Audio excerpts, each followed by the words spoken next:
Ito mga boss, oh. Ayan. Hmm. Ano po ang masasabi nyo dyan? Sino naglagay nito? Tribune PH. Tribune.net PH. Aba, oh. Kasi yun yung sabi ni Pulong di ba? Dahil hindi nga ho natutuwa si Pulong Duterte, mga boss chief sir, doon sa naging desisyon ng ICC. Bagay, kasalanan din ho nila yun, mga kababayan. Oo. Kasalanan din ho nila yun, mga boss chief sir. Bakit? Yung vice presidente may pa jailbreak pa. Sila mismo na pamilya, hindi nila nirerespeto ang ICC. Sila mismo na pamilya kung ano-ano ang iniimbento na kalagayan daw ho ng dating Pangulo. Keso may nagsasabi sa kanila na bagok, may nagsasabi na walan ng malay. Ano po ba ang totoo? Isa pa din ho, mga kababayan, yung Senado natin na mga pro-Duterte. Hindi sila marunong mag-isip no?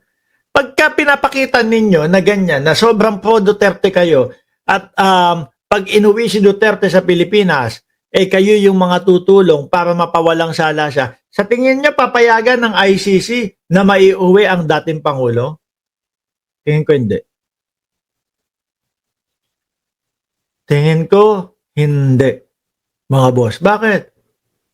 Ang ICC patas no? Ang gusto nila, yung talagang managot kung sino yung mananagot. Kung iuuwi sa Pilipinas tapos nakita ang puwersa nung mga nakaupo, puro mga maka-Duterte, iisipin niya mga yan, ako kung papauwiin natin sa Pilipinas ito, kakangkungin lang yung nito, yung decision dito, papalayain lang yan. O kaya ang gagawin nila, sasabihin nila is, sasabihin nila, guilty si Duterte pero house arrest lang nila yan o kaya sa ospital. Ganun lang ang mangyayari dyan, mga bossing. Doon ho kasi sa ICC, walang arte-arte doon. Hindi ho uso ang drama doon sa ICC, mga kababayan. Bakit ko nasabi iyon? Dahil sila, kapag ka may kaso, ganun. Rektahan, may kaso, paglilitis. Hindi uso dyan yung mga call a friend. Yung ginawa nila Belhica dati, nung panahon ng eleksyon. Meron pang pasulat-sulat daw kay Donald Trump, kay Netanyahu. Sino pa? Donald Trump, Netanyahu, sino pa yung sinulatan? Pati si Putin, para tulungan daw ang dating Pangulong Duterte. Tingin ko naman, hindi naman talaga ipinadala yan Hanapan nyo si Greco Belhica kung may maipapakita sa inyo na ebidensya na may tatak na na-receive ng mga presidente na yon, yung kanyang liham. Tingin ko lang yun, pang-election lang yun, no?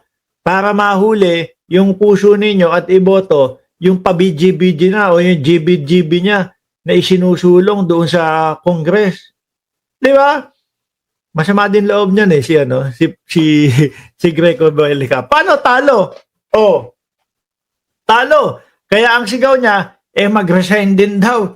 No, sinusuportahan niya yung pagpaparesign ni Alan Peter Cayetano o yung mass resignation tapos magi-snap election. Paano talo? Naghahanap ng damay.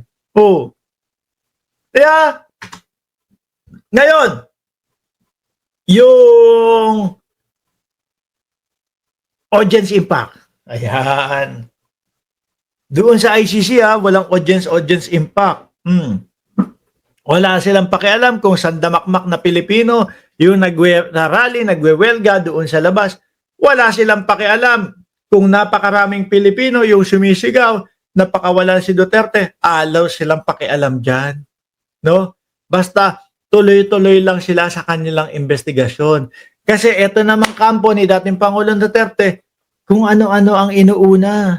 Hindi unahin yung, baka pwede nating bilisan na natin yung paglilitis. Baka pwede tapusin na agad natin yung paglilitis. Baka pwede yung every 6 months na paglilitis, gawin na lang nating every month na lang. Diba? Nang sa ganun ho, mga kababayan, kung sila ay talagang napakagaling at meron silang ebidensya o depensa na malakas, nagagamit na nila. umiikli ng umiikli yung panahon, maliliwanagan yung ICC na si Duterte ay walang kasalanan. O, di ba?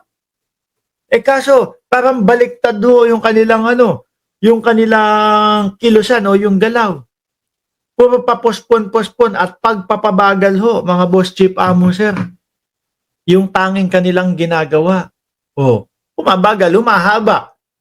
So habang tumatagal parang dahil nakakulong pero maganda naman yung kulungan, parang lugi, 'di ba si Duterte? Or baka itong mga kaanak niya, itong mga mahal niya sa buhay, baka din siya, kumbaga, sakripisyo na ako mga anak. Masarap naman ang buhay ko dito. No? Maayos naman ang buhay ko dito. Kain tulog lang. Walang gala kasi nakakulong ho eh. Sige, okay lang ako na mag-stay dito hanggang 2028, hanggang marating yung eleksyon. Di ba? Hanggang marating yung eleksyon at pagkatapos ay gamitin nyo ako para doon sa pangangampanya nyo upang sa ganun malakas ang pwersa natin. Wala na din ho yan. No, wala na din ho yan. Hindi na uso ngayon sa Pilipino yung ayun, dahil nakakulong, martir si Duterte, dahil nakakulong, iboto natin itong anak. Dahils na po uso yan, sir. Onti na lang po yung naniniwala sa ganyan at baka mga DDS na lang po yung naniniwala. Hindi ako lawyer, simpleng tao ako, pero ang tingin ko, pinaka-the best sa inyo, sagutin yung mga issue sa inyo, sagutin yung mga kaso sa inyo, para sa ganon, tuloy-tuloy at mas mabilis yung ng kaso, yung pagkilos ng kaso. Hindi itong kung ano-ano yung mga pinagsasasabi ninyo, interim release. Hanggang ngayon, wala pa din hong tumatanggap na bansa sa dating Pangulong Duterte. Dahil nga po, ayaw magulo ng ibang bansa. Diba? Ano pa? Kesyo, eto doon ako, ang pinaka natatawa ako, na ginawa ni Koopman, mga kababayan, yung unang ideya niya na yung mga walang ID daw ho na mga nagsasabi na sila ay kaanak nung biktima o nung napas lang, dapat daw hindi isinasama doon sa mga nagkakaso kasi wala daw ID. Ang hirap-hirap pong magkaroon ng ID sa Pilipinas, di ba? Ibig sabihin, yung ID lang ang pagbabasihan para makapagkaso ka. Hindi ho pinayagan ng ICC yon, mga bossing. Dahil halata naman panggugoyo Di ba? Dahil wala daw pagkakakilanlan yung mga nagkakaso, walang ID. Halata namang panggugoyo lang yun. Ayun, tablado ho, mga bossing. Ngayon, ito, interim release. Wala din, tablado din. Malabo. No, kaya nanggagala ho si Pulong at mukhang hindi pa uubra yung apila-apila, mga kababayan. Anyway,